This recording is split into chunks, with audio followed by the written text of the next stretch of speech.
recevoir la louange, l'honneur, la puissance et la force, la sagesse et la gloire pour l'éternité. On va dire une dernière fois comme une prière. Alléluia.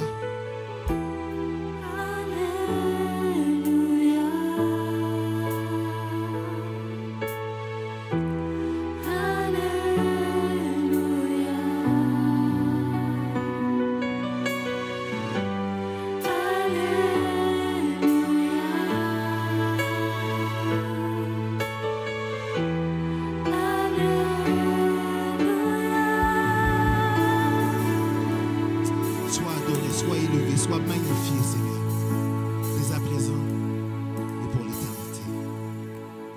Amen. Amen. Continuons notre adoration, mes frères et sœurs, avec la lecture du psaume 67.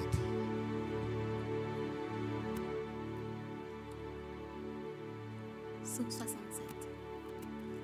Que Dieu ait pitié de nous et qu'il nous bénisse. Ensemble.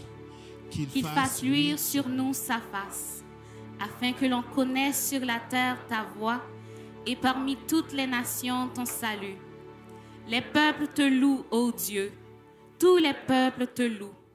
Les nations se réjouissent et sont dans l'allégresse, car tu juges les peuples avec droiture et tu conduis les nations sur la terre. Les peuples te louent, ô Dieu, tous les peuples te louent. La terre donne ses produits. Dieu, notre Dieu, nous bénit. Dieu nous bénit et toutes les extrémités de la terre le craignent. Amen. Amen. Amen. Êtes-vous d'accord avec moi, mes frères et sœurs, que Jésus est l'espoir des nations? Que nous voyons tout ce tumulte se passer autour de nous, nous savons qu'il reste le même. Il est le même hier, aujourd'hui, éternellement. Et c'est pour ça que nous pouvons dire qu'il soutient ceux qui pleurent. Il est la source de tout espoir sur terre. Jésus est la lumière dans la nuit. Il est la vérité en tout temps. La vérité en tout temps. Et il est la source de la lumière sur terre. Nous croyons et déclarons qu'il est venu vivre et mourir. Il est venu briser les liens. Il est ressuscité. Il est le roc solide et sûr. Et il est l'espoir qui vit en chacun de nous. Croyez-vous en ces vérités, mes frères et sœurs? Le croyez-vous, mes frères et sœurs?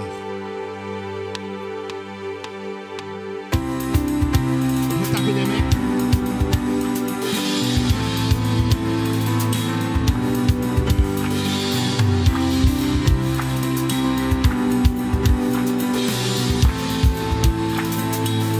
Jésus, espoir des nations.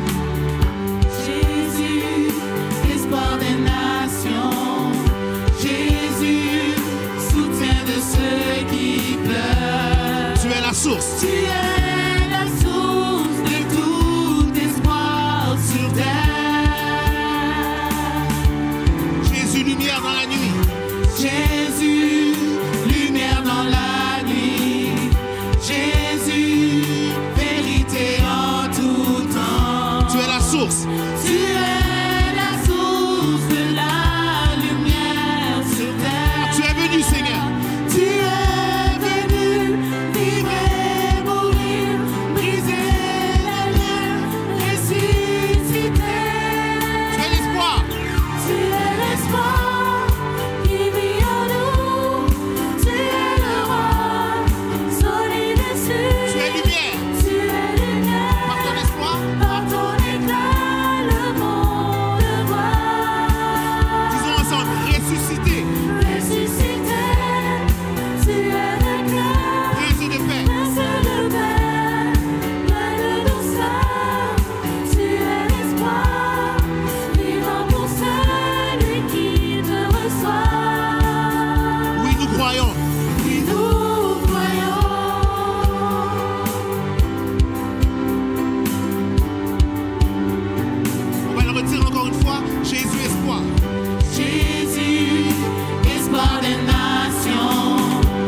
importe notre passé ou nos luttes, Jésus est venu pour nous restaurer et nous donner la vie. La Bible déclare dans Sophonie 3,17 « L'Éternel, ton Dieu, est au milieu de toi comme un héros qui sauve. Chantons avec foi, il est puissant pour sauver. » Tous ont besoin. Tous ont besoin d'être aimés, d'un amour sans limite. Que ta grâce coule en moi. Tous ont besoin de pardon. Tous ont besoin de pardon, de la bonté d'un sauveur. L'espoir des nations.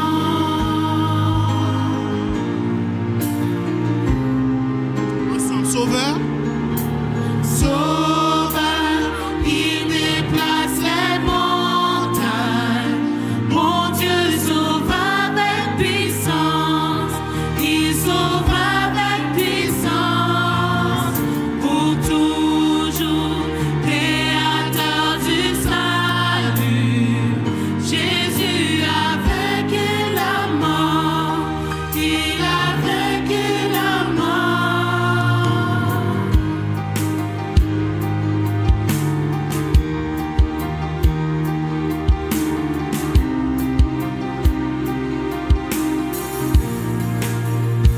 Prends-moi tel que je suis.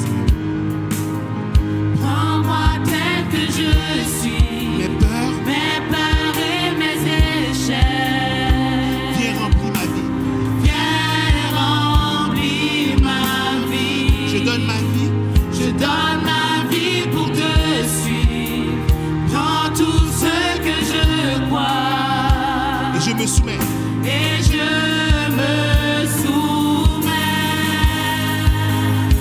Oui, Seigneur, je me soumets à ta volonté. Toi, mon sauveur. Sauveur, il déplace les montagnes. Mon Dieu sauve avec puissance. Il sauve avec puissance. Pour toujours, créateur du salut. Jésus a vaincu la mort. Il a vaincu la mort. Dis-le encore, sauveur.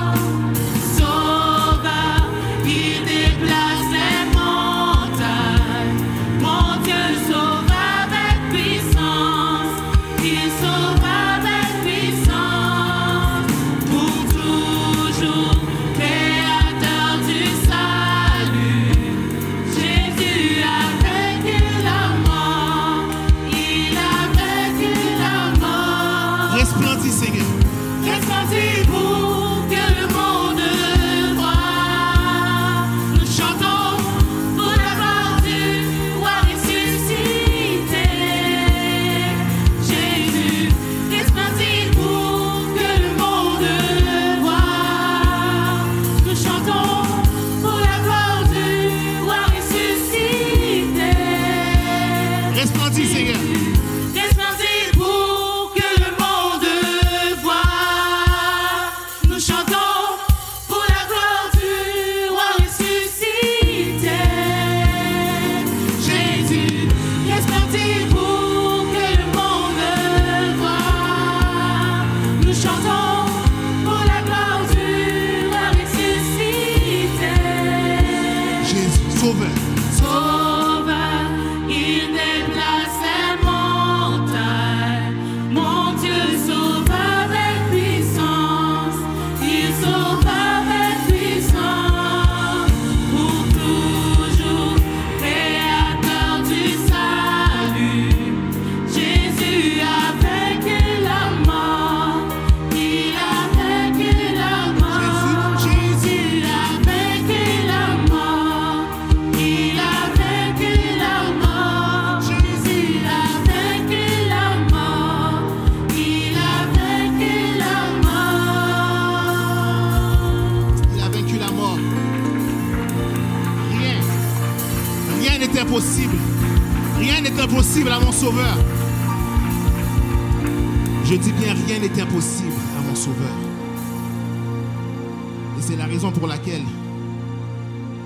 nous voulons déclarer qu'il guérit les cœurs brisés, qu'il soulage les opprimés, qu'il est capable. Il est capable. Son nom est Jésus. Son nom est.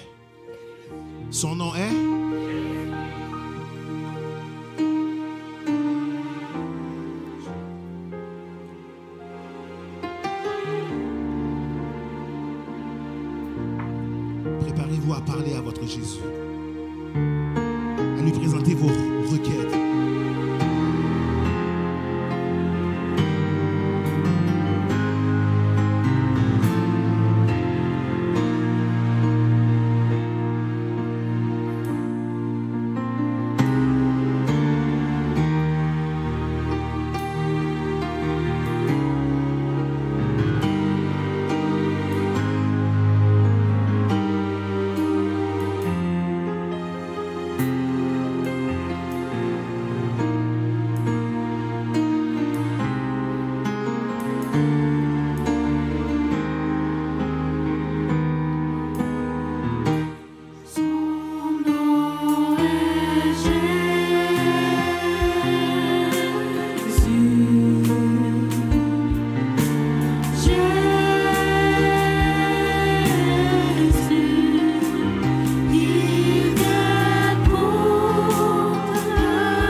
Il est plus grand que tous tes soucis. Il guérit.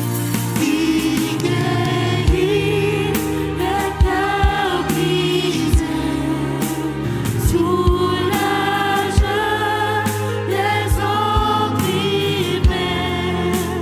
Il est toujours capable de délivrer. Maintenant, si tu as cru à ce que tu as chanté, prie ton Dieu ce matin. Partage-lui tes requêtes, tes fardeaux, tes labeurs. La parole de Dieu nous dit, viens échanger ton fardeau, ton joug. Et il saura t'en donner un léger.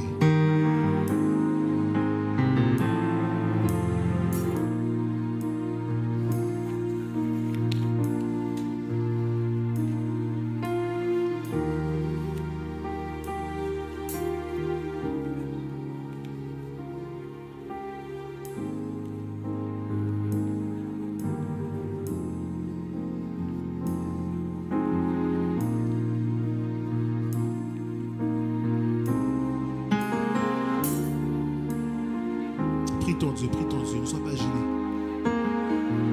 Présente-lui tes requêtes.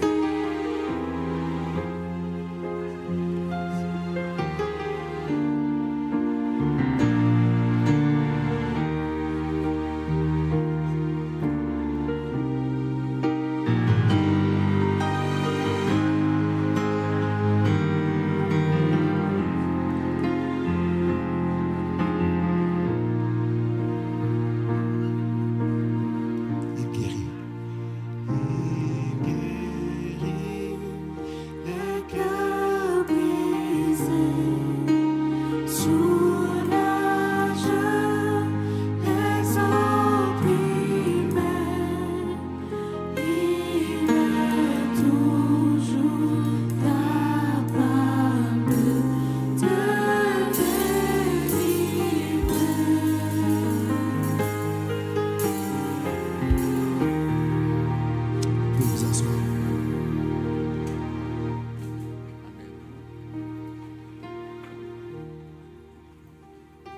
Nous savons du reste que toute chose concourt au bien de ceux qui aiment Dieu, de ceux qui sont appelés selon son dessein.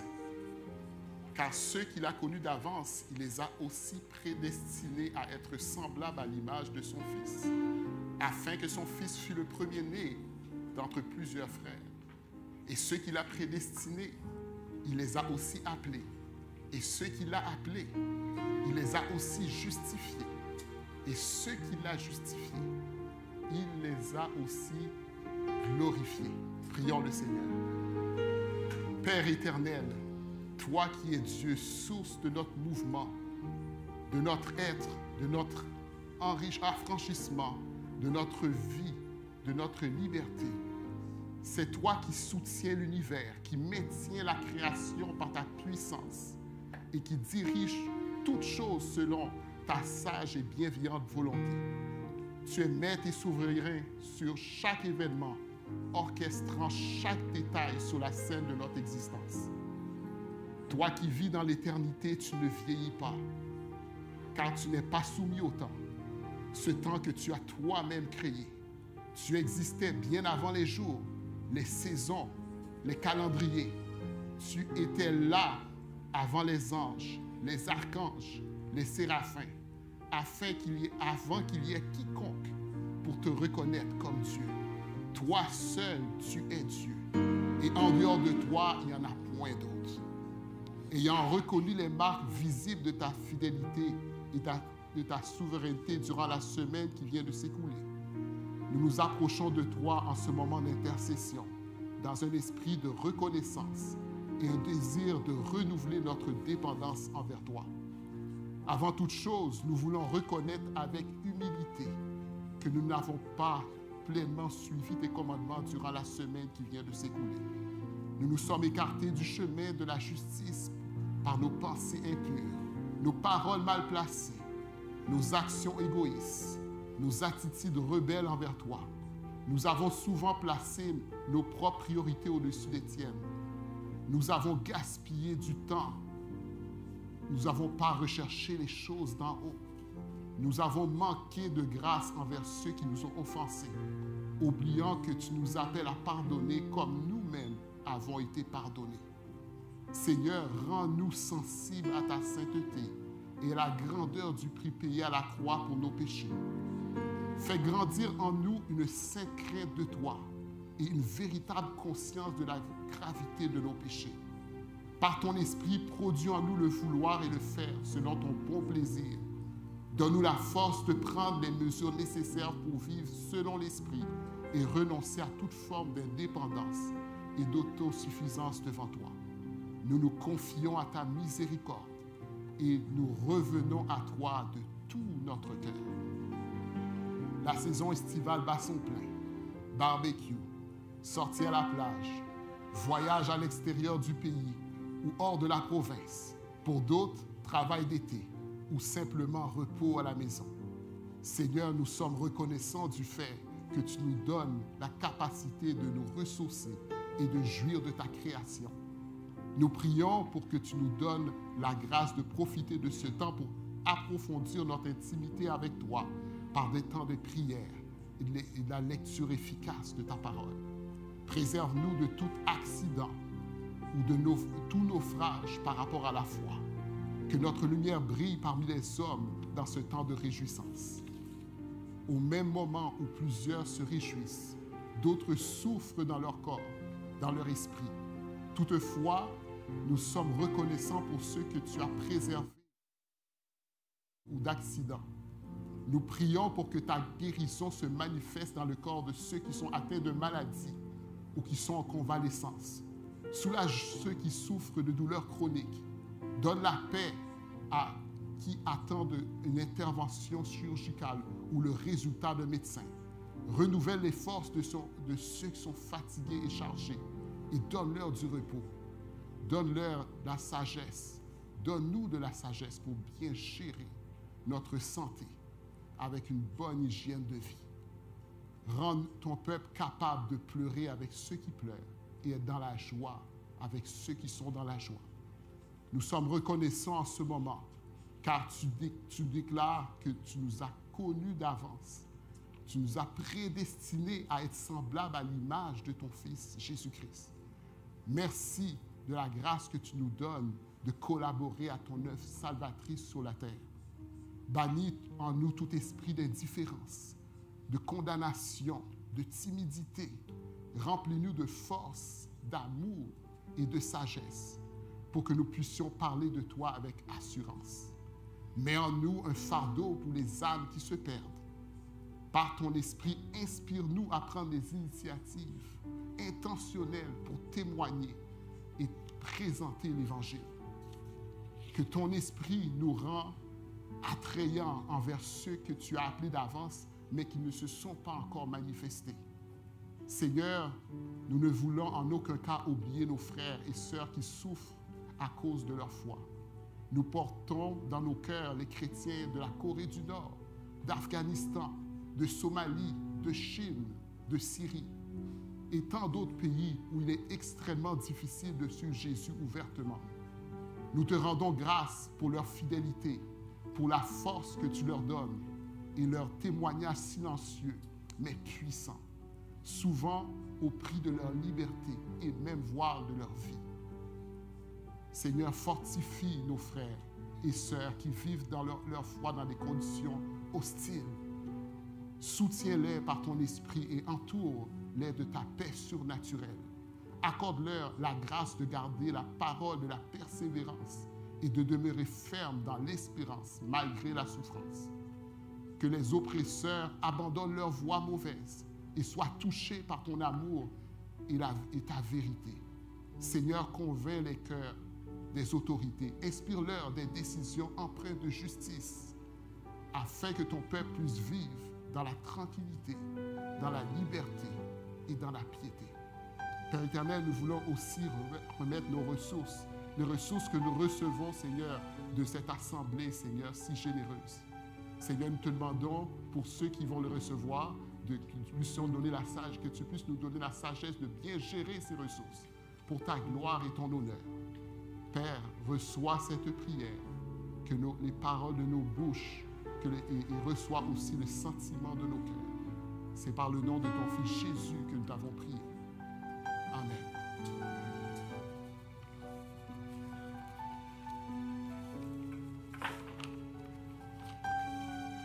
Nous allons inviter les préposés aux offrandes à s'approcher.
Nous allons avoir les annonces.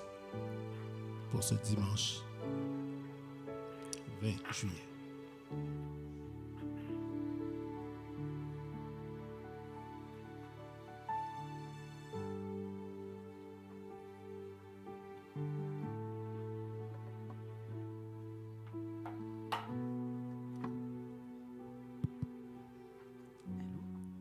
Que la paix de Dieu soit avec vous.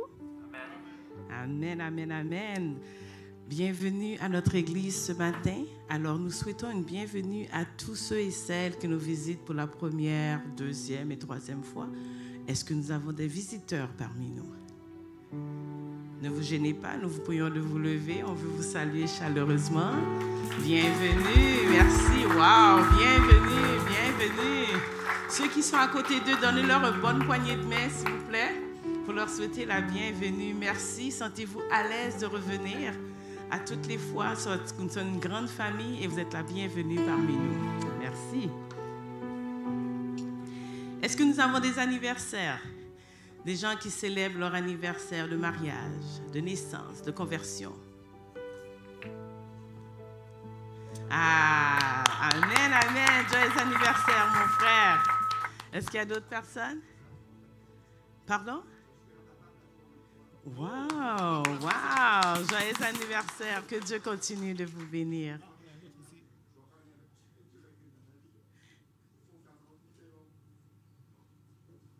Amen, amen.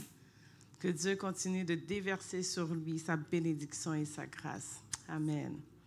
Merci. On va passer aux annonces.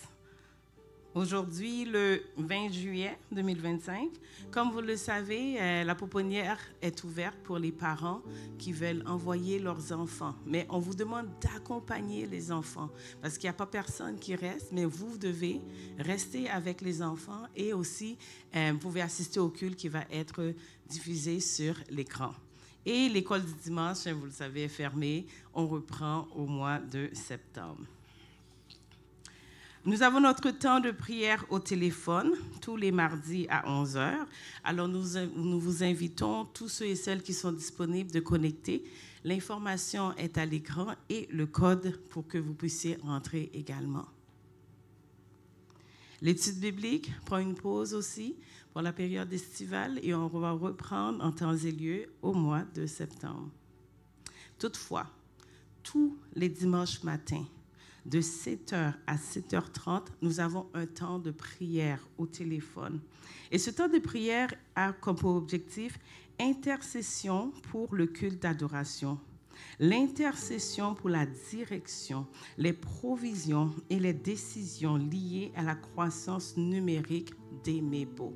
Alors nous vous demandons, s'il vous plaît, le matin, levez-vous un petit peu plus à l'avance, puis connectez-vous pour prier pour ce beau culte d'adoration que nous avons présentement. Est-ce que vous êtes bénis? Amen. Café et Mébo prend une pause également pour la période estivale, alors on va reprendre en temps et lieu. Comme vous le savez, les petits groupes aussi, les alvéoles, on a pris une pause, mais nous vous encourageons à organiser des moments de communion fraternelle avec les petits groupes, votre petit groupe ou d'autres petits groupes connexion de votre quartier. Ça permet de préserver les liens, ça permet de cultiver les relations pour que lorsque nous allons reprendre, on n'a pas perdu contact. OK?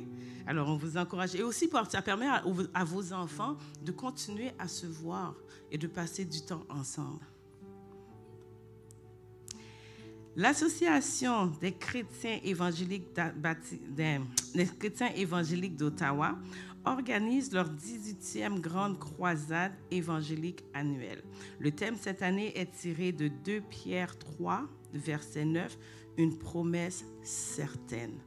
Alors, ça va commencer ce soir et c'est à 18h30 au complexe Népine Sportif, 1701 Woodruff Sud à Ottawa. Nous vous encourageons à y participer en grand nombre. C'est là pour une semaine. Tous ceux qui peuvent y aller, on vous encourage à aller louer, prier et célébrer Dieu. Qui va aller? Levez vos mains. Oh, juste ça? Plus, si vous voulez. Oui, 1, 2.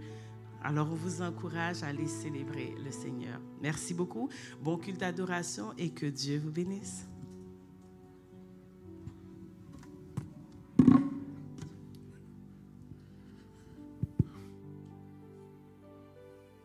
Pour les annonces de la semaine, je voudrais juste ajouter quelques éléments. Vous savez, vous voyez beaucoup de chaises vides. On est en saison estivale. Beaucoup de nos frères et nos sœurs sont en déplacement, en vacances, en famille ou tout seul. Nous vous prions de les garder dans vos prières et de rester en contact les uns avec les autres. Même lorsqu'on est en vacances, avec WhatsApp, avec les téléphones, on peut toujours être connectés pour prier les uns pour les autres. Je voudrais aussi préciser que pour les 2 prochaines semaines, cette semaine et la semaine prochaine, nos anciens vont être en vacances. Frère Jean Fanol, Frère Marc-Antoine vont être en vacances. Donc, s'il y a quoi que ce soit, vous contactez votre pasteur. Ne les contactez pas, s'il vous plaît. Laissez-les profiter de leurs vacances. S'il n'y a pas d'urgence, ça peut attendre un peu. Mais moi, je vais être disponible. Et je vais aussi avoir des heures de bureau. Donc, si vous voulez me rencontrer, n'hésitez pas à me contacter. N'hésitez pas, mais ne les appelez pas parce qu'on veut qu'ils profitent de leurs vacances et qu'ils nous reviennent bien reposés pour continuer la marche ensemble. J'aimerais remercier nos visiteurs qui sont avec nous, particulièrement pour la première fois. On en a beaucoup aujourd'hui et on remercie le Seigneur pour cela. Merci pour la famille qui est en arrière, les amis de Frère Sosten qu'on a vus hier et qui sont avec nous en adoration. Donc, famille, je vais voir si j'ai une bonne mémoire. Mac-Henri, Carly et Neisha, c'est ça? Donc, la mémoire n'est pas si mauvaise que ça. Donc, on va continuer Oui, il y a frère Samuel. Ah, il est là. Samuel est là aussi. Et on a rencontré Samuel hier. On a eu une bonne jasette et on l'a invité. Il est venu. Donc, c'est bien Samuel. Donc, que le Seigneur vous bénisse. Alors, vous savez, aujourd'hui, c'est dimanche. Le 3e dimanche du mois, c'est généralement notre dimanche missionnaire où on vous donne des nouvelles de qu'est-ce qui se passe au niveau de la mission, que ce soit ici dans la région ou ce qui se passe dans le monde. Souvent, on vous demande de prier pour les gens qui sont en mission et qui sont dans des endroits persécutés. Et aujourd'hui, ce qu'on va avoir, c'est un rapport ou un résumé de la mission que Pasteur Frankie avait été faite à Edmonton il y a quelques semaines. Il nous a préparé un rapport par rapport à cette mission-là. Je vais vous inviter à l'écouter. Et évidemment, vous savez, si vous avez des questions, des commentaires, on peut toujours, Pasteur Frankie devrait être là la semaine prochaine, on en discutera avec lui. Mais que le Seigneur vous bénisse et que vous continuez à prier. C'est un privilège de pouvoir adorer le Seigneur ici dans toute tranquillité. Ce n'est pas le cas pour tous nos frères et toutes nos sœurs à l'extérieur. On vient de me faire signe que il y aurait pas la vidéo ne serait pas disponible. En tout cas, on s'arrangera pour la voir la semaine prochaine. Mais entre-temps, priez pour les gens qui sont dans des endroits persécutés. Il y a des frères et des sœurs qui ne peuvent pas adorer Jésus librement. Il y en a qui sont en prison, il y en a qui sont martyrisés parce qu'ils prononcent le nom de Jésus. Je pense, cette semaine, je lisais l'histoire d'un jeune homme qui s'appelle Yacine, qui a été exclu de sa famille parce que tout simplement, il s'est converti au christianisme. Et il vit caché, parce que si les membres de sa famille devaient le savoir, il risque sa vie. Ils ont besoin que nous les supportions dans nos prières. Je vais prier encore pour nos missionnaires, et puis après cela, on écoutera le message pour ce matin. Bon Père Céleste, nous reconnaissons que c'est un privilège que tu nous fais de pouvoir t'adorer librement, sans avoir peur qu'on vienne attenter à notre vie. Merci pour ce pays que tu nous donnes, où nous pouvons t'adorer.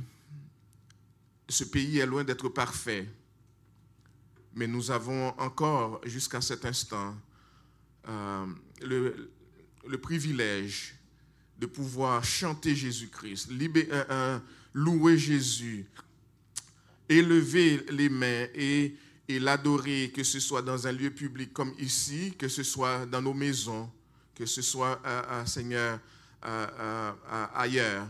nous pouvons chanter, nous pouvons glorifier ton Saint-Nom. Mais nous reconnaissons que ce n'est pas le cas pour nos frères et sœurs un peu partout dans le monde. Notre frère a prié pour des pays, mais c'est presque le monde entier qui se lève contre l'évangile de Jésus-Christ. Et nous prions que tu visites nos frères et nos sœurs qui sont en prison en cet instant. Ceux qui sont battus, humiliés, donne-leur de se rappeler qu'ils sont en train de servir un sauveur qui a été humilié pour eux, qui a été cloué à la croix, lui, le Saint des Saints.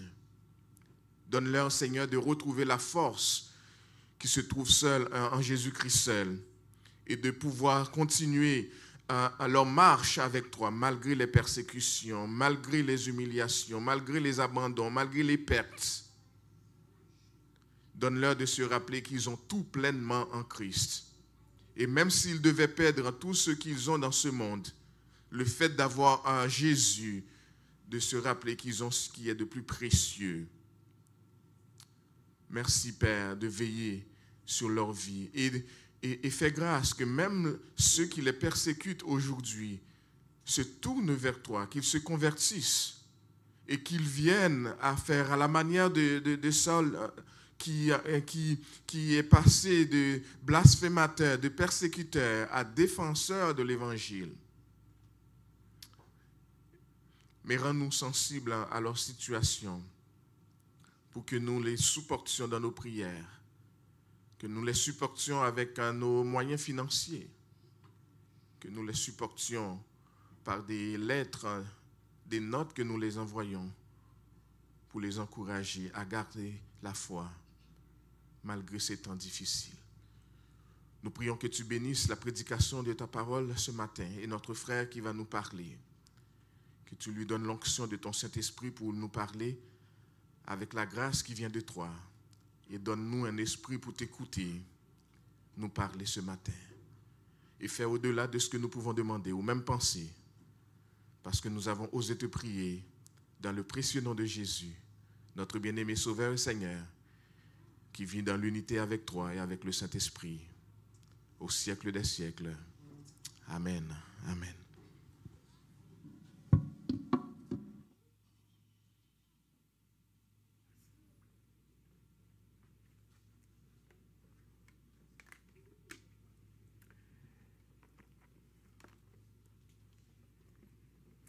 Que la paix et la grâce de Dieu soient avec vous. Ce matin, nous allons parler de la puissance de la restauration. Et je vais vous demander de vous lever. Nous allons lire dans Éphésiens chapitre 2. Éphésiens chapitre 2. Nous allons lire les versets 1 à 10. Éphésiens chapitre 2, versets 1 à 10. On va faire cette lecture à l'unisson. Commençons. Vous étiez morts par vos offenses et par vos péchés, dans lesquels vous marchiez autrefois, selon le train de ce monde, selon le prince de la puissance en de l'air, de l'esprit qui agit maintenant dans les fils de la rébellion. Nous tous aussi, nous étions de leur nombre, et nous vivions autrefois selon les convoitises de notre chair, accomplissant les volontés de la chair et de nos pensées. Et nous étions par nature des enfants de colère. Mais Dieu, qui est riche en miséricorde, à cause du grand amour dont il nous a aimés, nous qui étions morts par nos offenses, nous a rendus à la vie avec Christ. C'est par grâce que vous êtes sauvés. Il nous a ressuscités ensemble et nous a fait asseoir ensemble dans les lieux célestes en Jésus-Christ, afin de montrer dans les siècles à venir l'infinie richesse de sa grâce par sa bonté envers nous en Jésus-Christ. Car par la grâce que vous êtes sauvés, par le moyen de la foi, et cela ne vient pas de vous, c'est le don de Dieu. Ce n'est point par les œuvres, afin que personne ne se glorifie. car nous sommes son ouvrage, ayant été créés en Jésus-Christ pour de bonnes œuvres que Dieu a préparées d'avance afin que nous les pratiquions. Amen. Restons debout.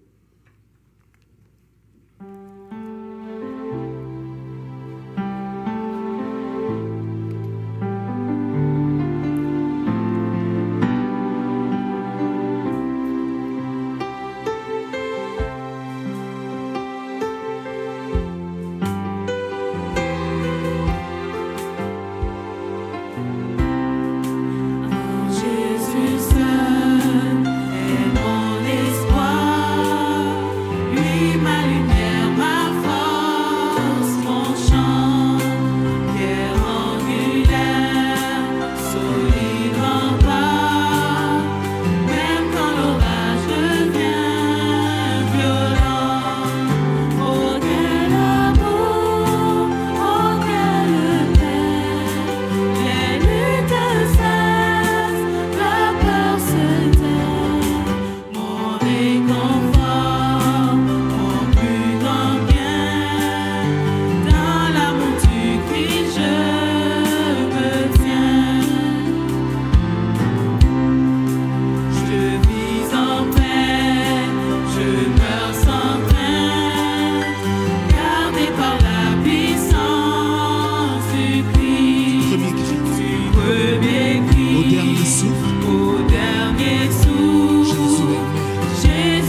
Frères et sœurs, nous pouvons affirmer et déclarer en Jésus seul est notre espoir.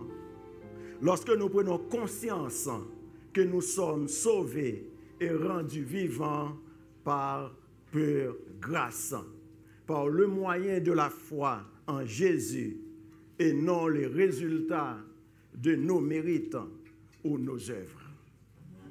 Jésus seul a le pouvoir de réparer ce qui est brisé par le péché dans notre vie, tant spirituelle qu'émotionnelle.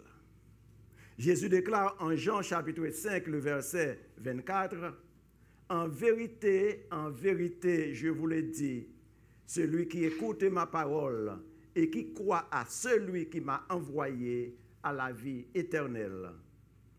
Et il ne sera pas condamné, il est déjà passé de la mort à la vie. » Frères et sœurs, Jésus est le seul qui donne le salut et la guérison spirituelle, comme il est le seul qui peut restaurer la relation brisée entre l'homme et Dieu.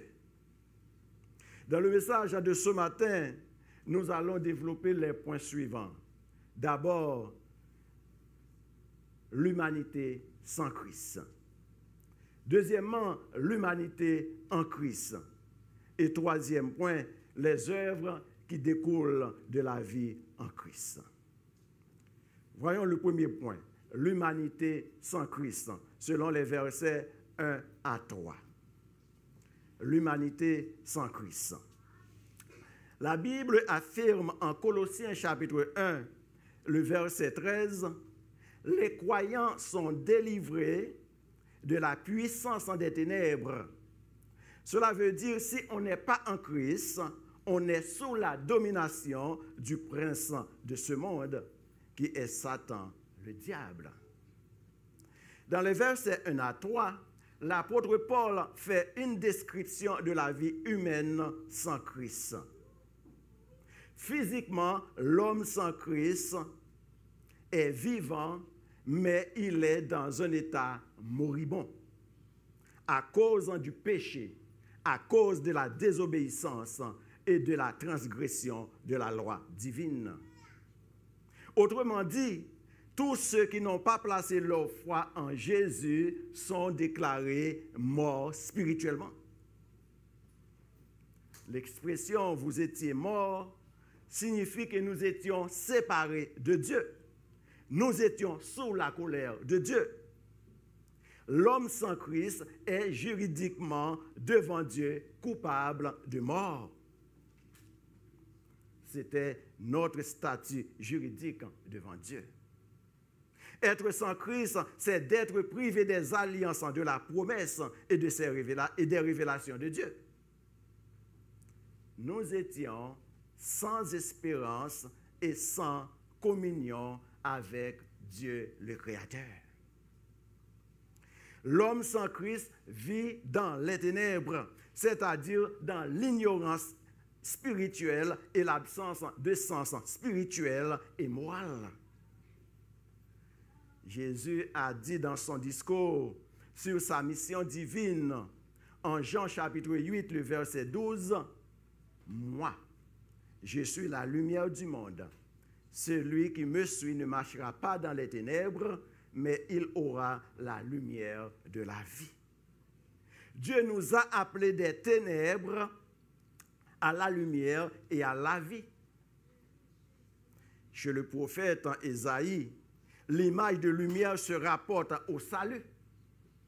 Ainsi, Ésaïe chapitre 9, le verset 1 nous dit, « Le peuple qui marchait dans les ténèbres verra briller une grande lumière, elle resplendira sur ceux qui habitaient le pays dominé par d'épaisses ténèbres. » C'est Jésus seul qui peut apporter le salut à l'humanité.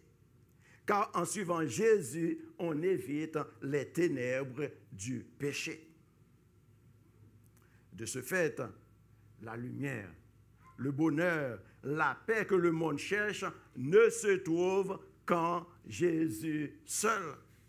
D'où l'importance de prêcher l'Évangile, car sans cette puissance, il n'y aura pas de paix. Les offenses auxquelles nous étions morts, que nous lisons au verset 1 de notre passage, Éphésiens chapitre 2, le verset 1 à 10, ce sont les mauvaises choses qui se trouvent dans l'homme, en acte, en pensée, en sentiment de cœur. Donc l'apôtre Paul décrit dans ce verset l'état de péché et de mort de l'homme et de la femme sans Christ.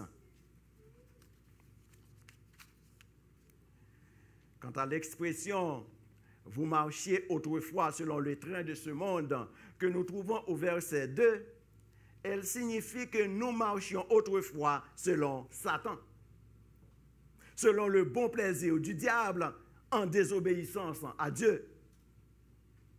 Satan est présenté comme un être qui exerce une influence réelle et qui suscite dans le cœur humain la rébellion contre Dieu. Autrement dit, sans Jésus, c'est Satan qui tire les ficelles de la vie humaine. Le train de ce monde, c'est la conduite qui caractérise la vie des païens. C'est l'esprit qui gouverne le monde depuis la chute de l'homme dans le jardin d'Éden, Genèse en chapitre 3. Le train de ce monde peut vouloir dire des idées, des tendances dont Satan, le prince du monde, exerce sa domination. Dans les versets 1 et 2, l'apôtre Paul nous dit que c'est le démon qui régit la puissance de l'air dans l'environnement de l'homme sans Christ. Cette influence maléfique, visible ou invisible, tient les hommes sans Christ captifs dans l'ignorance et dans le péché.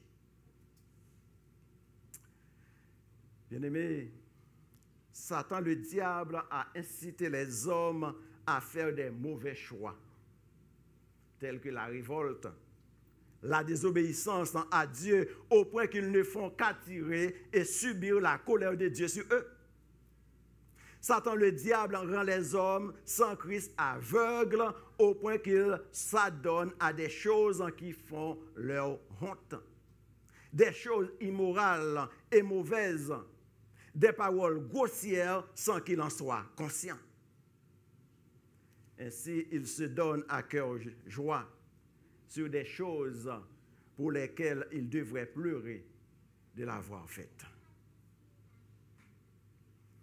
En analysant les versets 1 et 2, on comprend que l'apôtre Paul a fait le constat de la vie humaine sans Christ.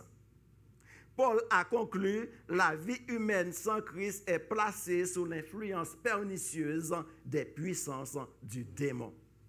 L'influence qui rend les hommes esclaves du péché. L'homme est soumis aux désirs et aux passions qui le mènent à des actions contraires à la volonté de Dieu.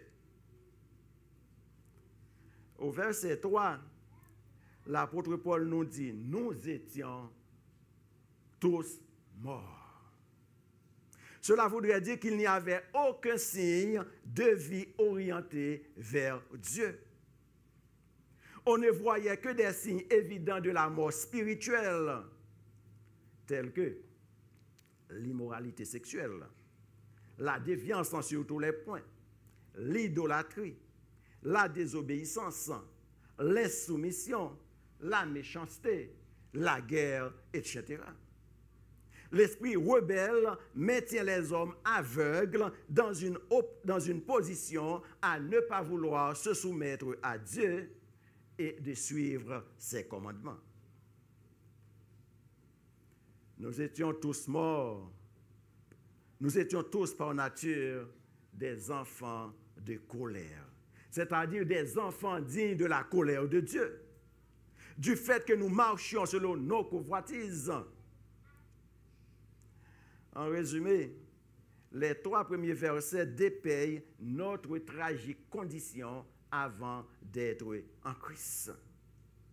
La foi en Christ est essentielle pour avoir une vie alignée sur le dessein de Dieu.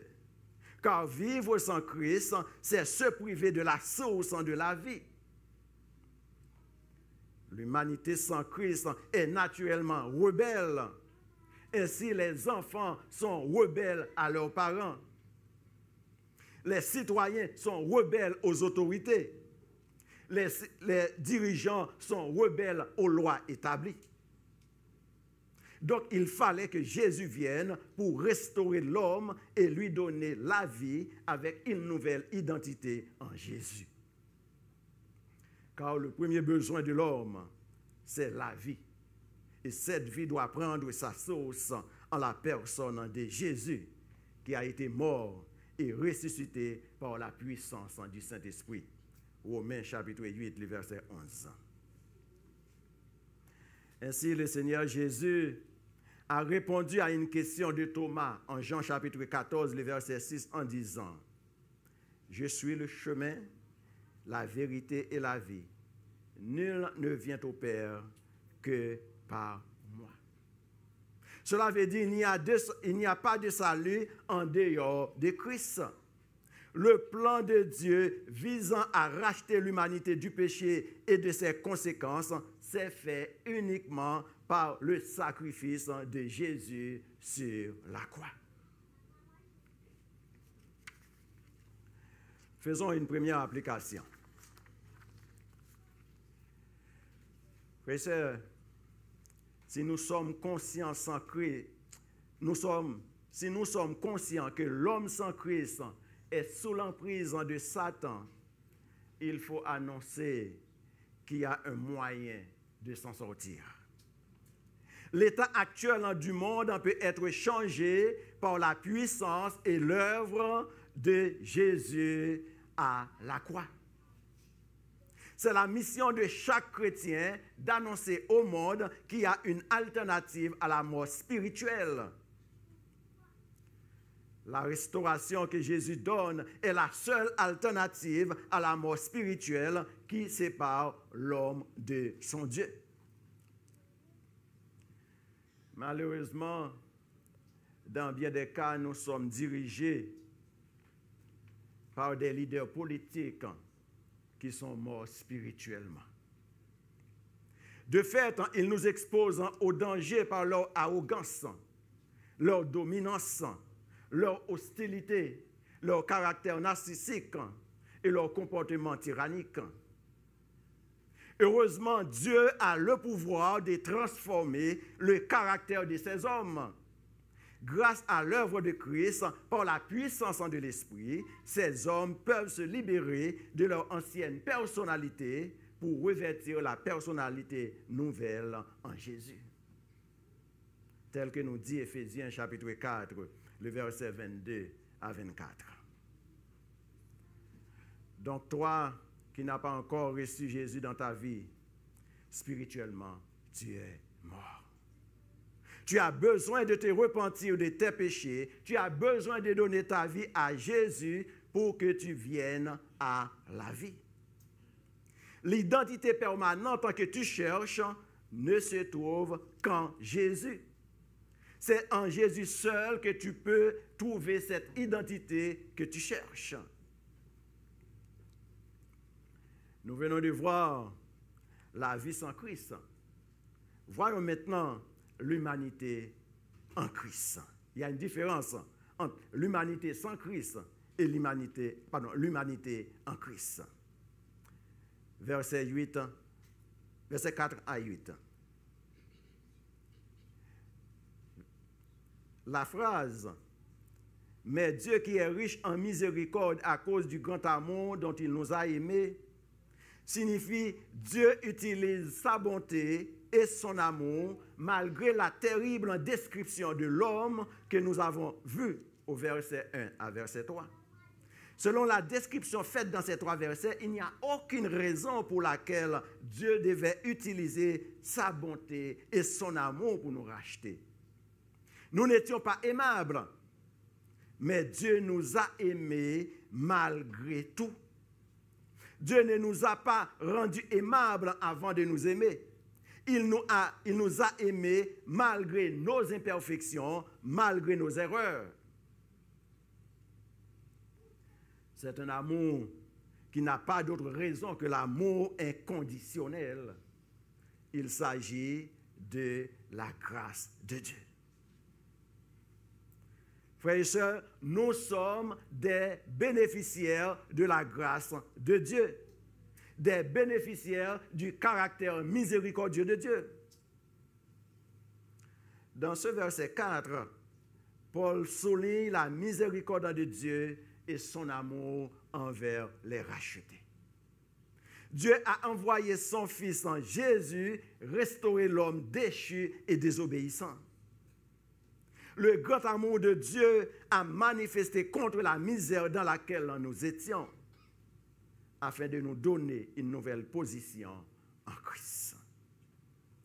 Notre salut, notre restauration se trouve en la personne et en la vie de Jésus-Christ.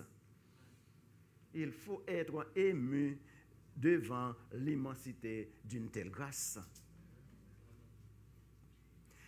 Dans les versets 5 et 6, Éphésiens chapitre 2, versets 5 et verset 6, que j'ai lu pour nous, nous étions morts par nos offenses,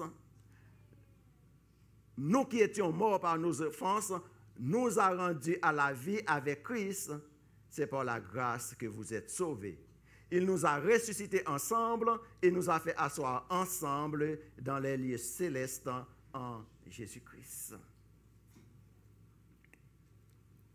Frère et sœurs, Paul cite ici 2 preuves de l'amour de Dieu qui ne nous laisse pas périr dans notre état de péché, bien que nous aurions mérité la mort. Première preuve, Paul dit, le Seigneur Jésus a rendu à la vie ceux qui étaient morts spirituellement.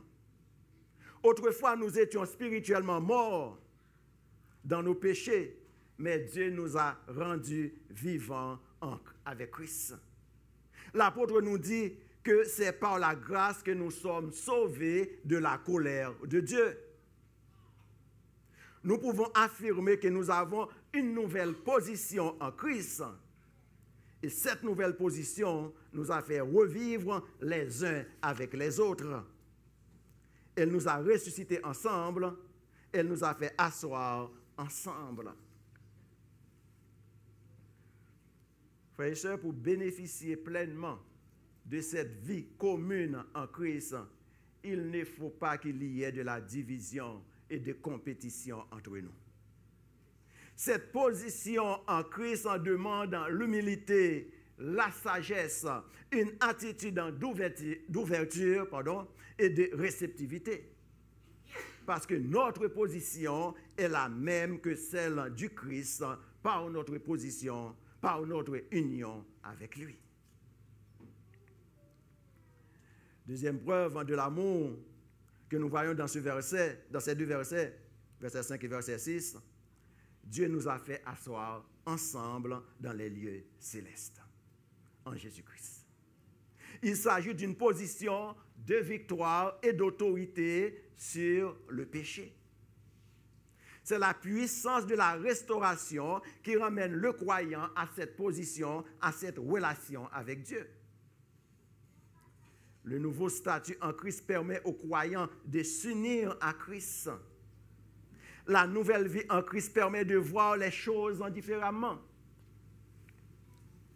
Par conséquent, l'état d'esprit d'une personne restaurée est différent des non-croyants face aux difficultés, face aux épreuves, face à la maladie.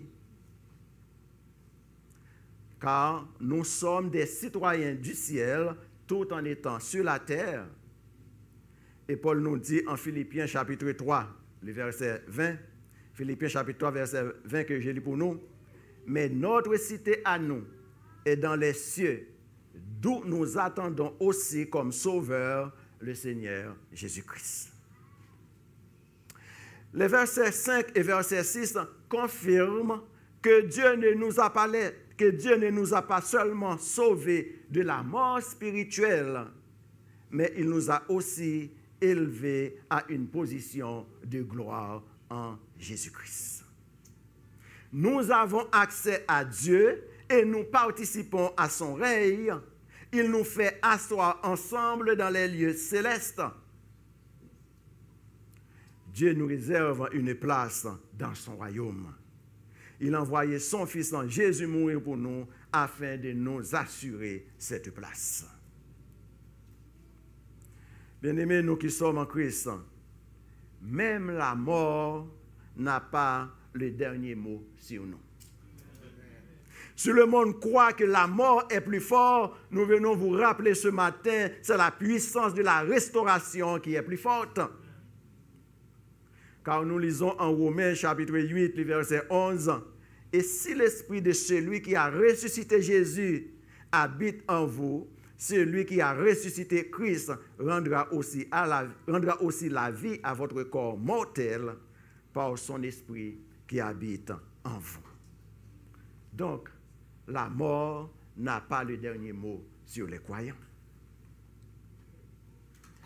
Au verset 7, Paul montre l'œuvre de Dieu, commencée dans le siècle présent, prendra tout son éclat dans les siècles futurs. C'est comme si Paul nous dit, l'avenir nous révélera plus clairement encore dans quel but Dieu nous a tirés d'un monde condamné par le péché et la mort. Nous le saurons lorsque le plan rédempteur sera totalement accompli. Autrement dit, Dieu nous a retirés du monde condamné par le péché et la mort pour nous faire passer à la vie en Jésus.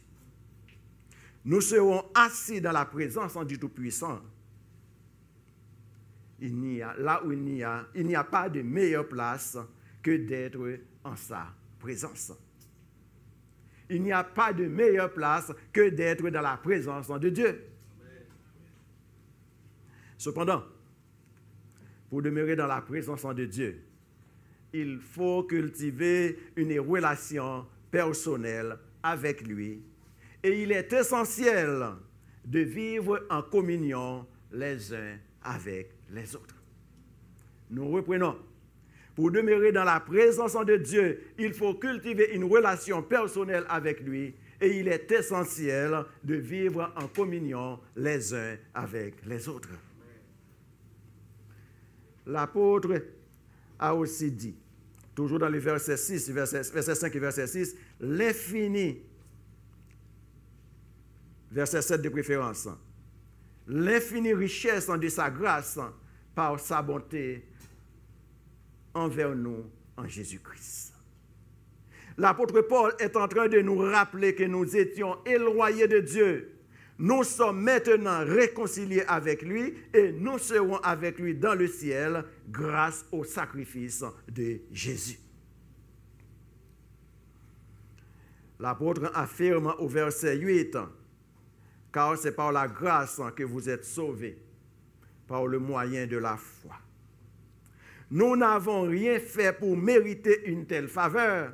C'est l'œuvre de l'amour. Par la grâce, nous n'avons, par la grâce seulement, par la foi seulement. Sola gratia, sola fide. » Cette grâce, c'est l'expression de l'amour de Dieu pour les racheter. C'est par grâce qu'il a envoyé son Fils en Jésus afin d'accomplir sa promesse. Tous ceux qui croient et qui se confient en lui ont passé de la mort à la vie. Nous n'avons rien fait, nous n'avons contribué à rien, en rien pour mériter une telle grâce. C'est l'œuvre de Dieu à 50%. Ah, ok, vous êtes là. C'est l'œuvre de Dieu à 100%. Nous n'avons rien fait, nous n'avons contribué en rien. C'est l'œuvre de Dieu. Pour être sauvé par grâce, il faut reconnaître son péché et s'en repentir. Par le moyen de la foi voudrait dire que nous avons saisi la grâce par la foi. L'apôtre Paul a enseigné en Hébreux chapitre 11, verset 1, que la foi est une ferme assurance en des choses qu'on espère, une démonstration de celles qu'on ne voit pas. La vie en Jésus donne aux croyants une nouvelle manière de vivre qui se déploie jusque dans l'avenir. Notre nouvelle façon de vivre doit être différente de l'ancienne manière. Ainsi, l'apôtre Paul a dit en 2 Corinthiens, chapitre 5, verset 17. Qu'est-ce qu'il a dit? 2 Corinthiens 5, verset 17. Si quelqu'un est en Christ, et voici toutes choses sont devenues nouvelles. Il s'agit d'une restauration complète, une restauration sans défaut, une restauration sans imperfection, issue de la grâce et de l'amour de Dieu, de l'amour que Dieu offre aux pécheurs à travers Jésus. Quand Jésus restaure, il restaure le cœur. Il restaure la vie. Il restaure tout. Mon frère, ma soeur, Jésus veut restaurer la communication dans votre couple. Jésus veut restaurer la relation avec vos enfants, avec votre époux ou votre épouse.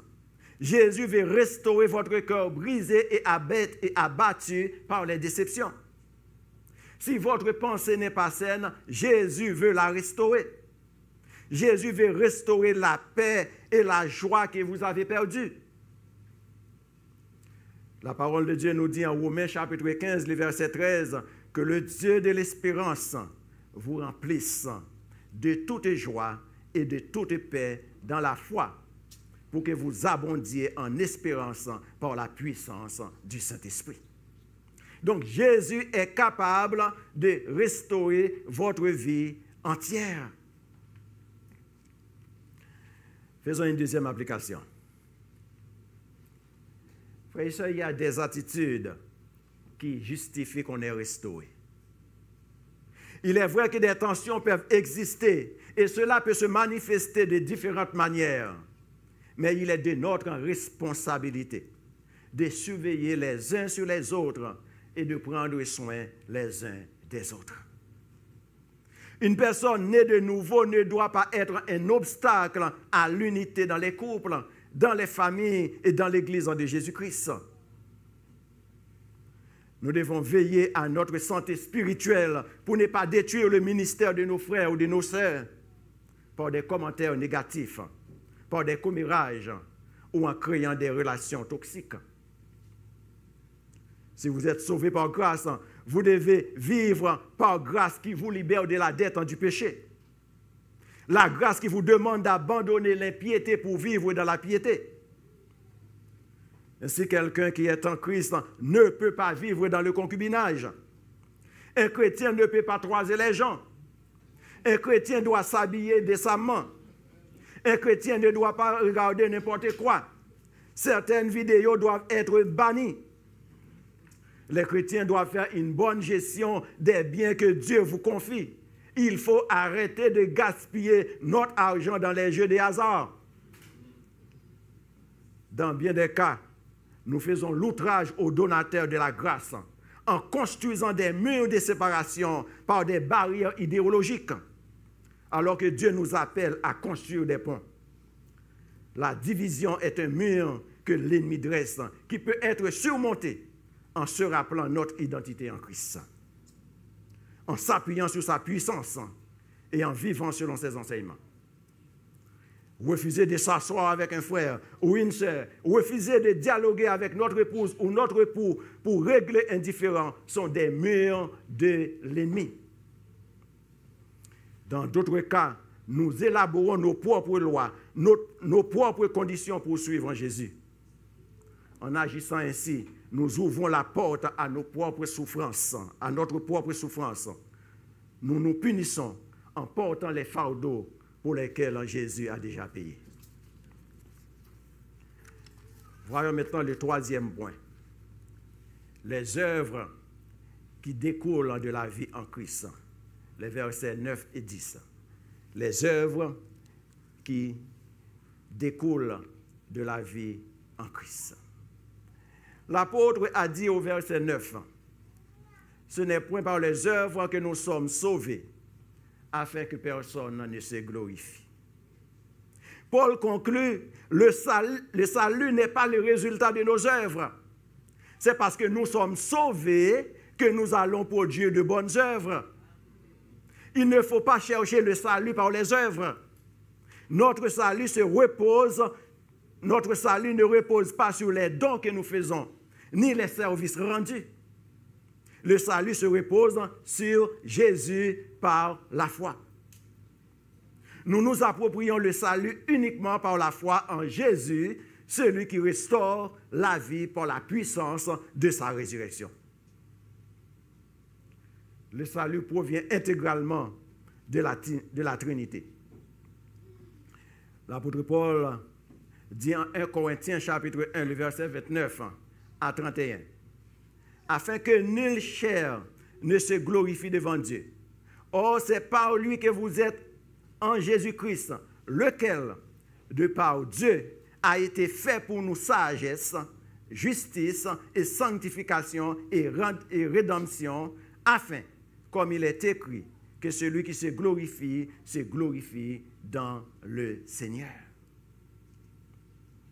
Ce matin, nous vous invitons à ne pas se glorifier dans les idoles, à ne pas se glorifier dans vos capacités, à ne pas faire de quelqu'un votre idole. Par exemple, ne venez pas à l'église parce que c'est X qui prêche. Si ce n'est pas lui, vous êtes contrarié. Il ne faut pas vivre dans le libertinage qui exclut toute discipline morale. Frères et sœurs, certains de nos comportements menacent la santé et l'unité de l'Église de Jésus-Christ, tels que l'hypocrisie, manque d'amour, manque de pardon. L'apôtre nous rappelle au verset 10, nous sommes l'ouvrage de Dieu, créé par lui en Christ. Notre identité change parce que nous avons la nature divine en nous.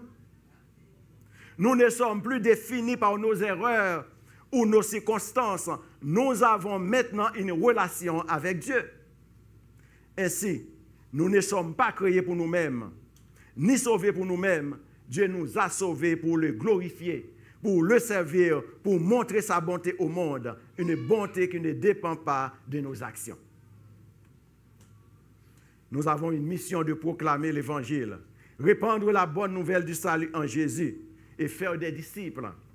Mission qui se résume en Matthieu chapitre 28, le verset 19 et 20. Verset 19 et 20.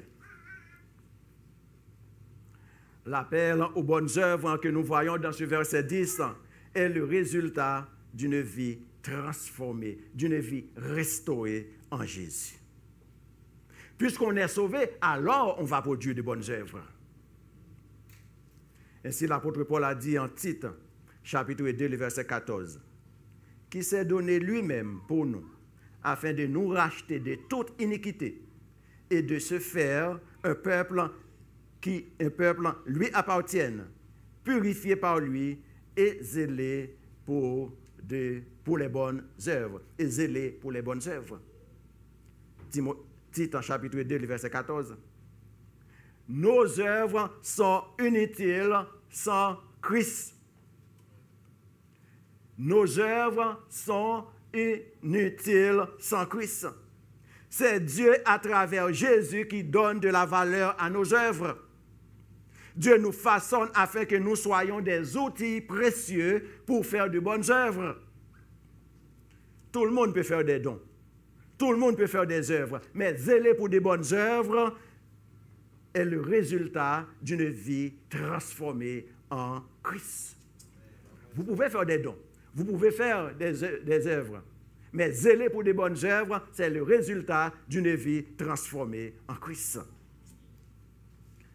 Les bonnes œuvres que Dieu a préparées d'avance prennent tout leur sens lorsque nous comprenons notre nouvelle position en Christ. Être en Christ en demande un standard de vie. Les priorités, les désirs, les perspectives doivent être changées. On ne peut pas être en Christ et continuer à avoir une vie basée sur les inquiétudes. Car la provision pour les bonnes œuvres est déjà faite. Nous n'avons qu'à les pratiquer. Dieu nous demande tout simplement d'accomplir ce qu'il a déjà prévu, ce qu'il a déjà mis dans notre cœur. Les bonnes œuvres que Dieu a déjà préparées d'avance afin que nous les pratiquions, ce n'est pas donner le surplus qu'on a. Ce n'est pas donner des choses dont on ne s'en sert plus. Ce n'est pas faire un don.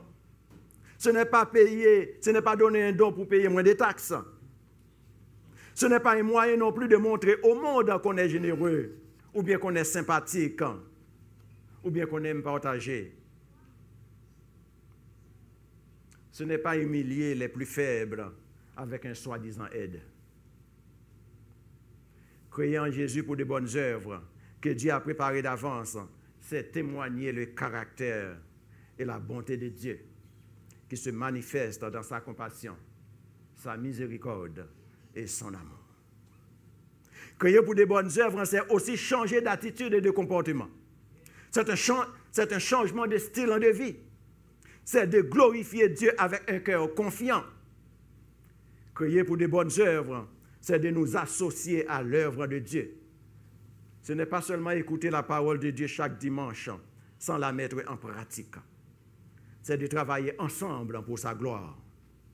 D'où notre slogan, une place pour chacun et chacun à sa place. Créer pour de bonnes œuvres, c'est aussi pratiquer le fruit de l'esprit que Paul a décrit en Galates chapitre 5, le verset 22. Galates chapitre 5, verset 22 que j'ai lu pour nous. Mais le fruit de l'esprit, c'est l'amour, la joie, la paix, la patience, la bénignité. La bénignité signifie bienveillant ou bien douce.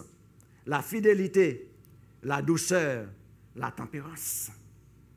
Ce n'est pas parce que nous avons accompli de bonnes œuvres, ni parce que nous avons posé de bonnes actions que nous sommes sauvés. Si c'était par nos œuvres ou bien par nos actions, nous ne serions pas sauvés. C'est Christ qui est le garant de l'amour et de la grâce de Dieu. Nous vous invitons ce matin à nous tourner vers Jésus et non nous fier à nous-mêmes et à nos œuvres. Troisième et dernière application.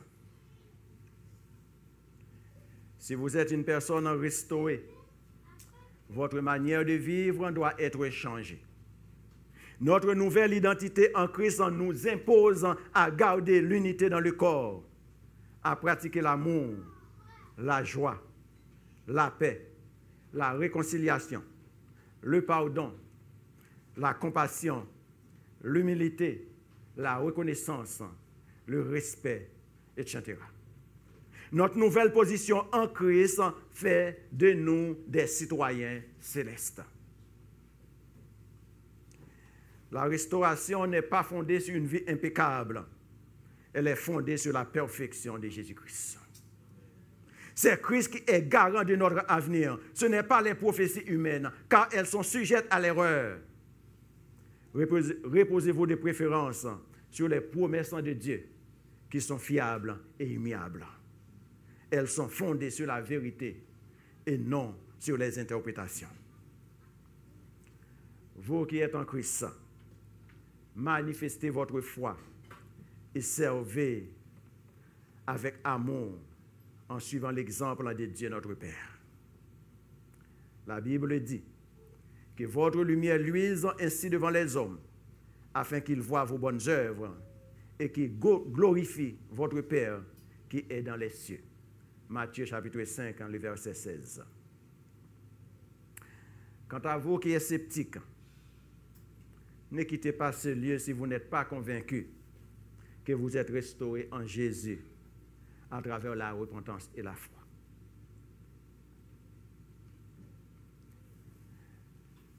Nous vous invitons à prendre en position pour Jésus aujourd'hui même. S'il y a quelqu'un ce matin qui n'est pas convaincu qu'il est restauré, je vous demande en ce moment même de prendre en position pour Jésus. Levez la main là où vous êtes si vous voulez prendre en position pour Jésus. Nous passerons vous voir après le culte. Est-ce qu'il y a quelqu'un ce matin qui n'est pas convaincu encore qu'il est restauré à travers Jésus? Nous invitons cette personne à lever la main là où elle est, afin que nous puissions avoir un entretien avec vous après le culte. Pendant que l'équipe de louanges va s'approcher pour entonner les derniers chants, nous vous invitons à prendre en position pour Jésus aujourd'hui et aujourd'hui même.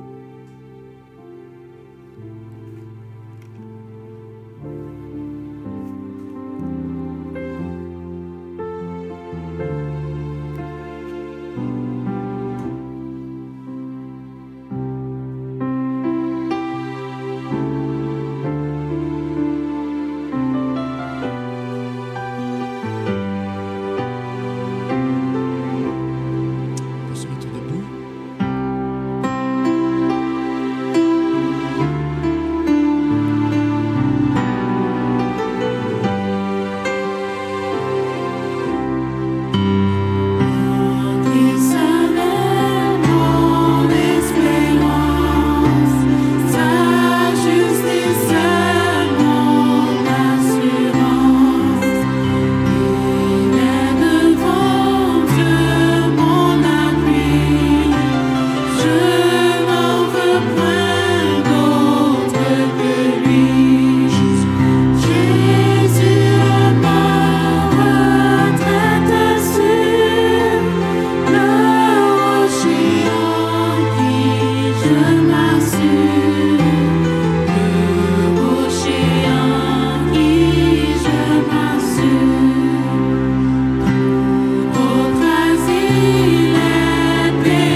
disons merci pour l'œuvre de la croix. Merci pour ton Fils en Jésus, en qui nous avons la vie éternelle.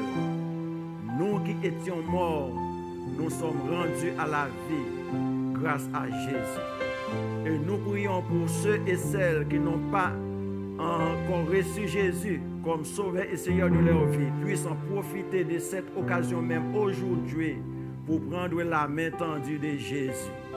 Et accorde-nous la grâce de vivre dans la communion les uns avec les autres et de vivre en paix avec toi, dans l'unité avec le Saint-Esprit. Accorde-nous, Papa, une bonne semaine sous ta protection divine et permets que nous retournions ici dimanche prochain pour continuer à te servir, à te glorifier, toi qui mérites toute notre adoration. Nous te prions non par nos mérites, mais au nom de ton Fils en Jésus, qui vit et qui règne au siècle des siècles. Amen. Que le Seigneur nous bénisse et qu'il nous garde, qu'il fasse briller sur nous sa face et qu'il nous accorde sa grâce. Allons dans la paix du Seigneur.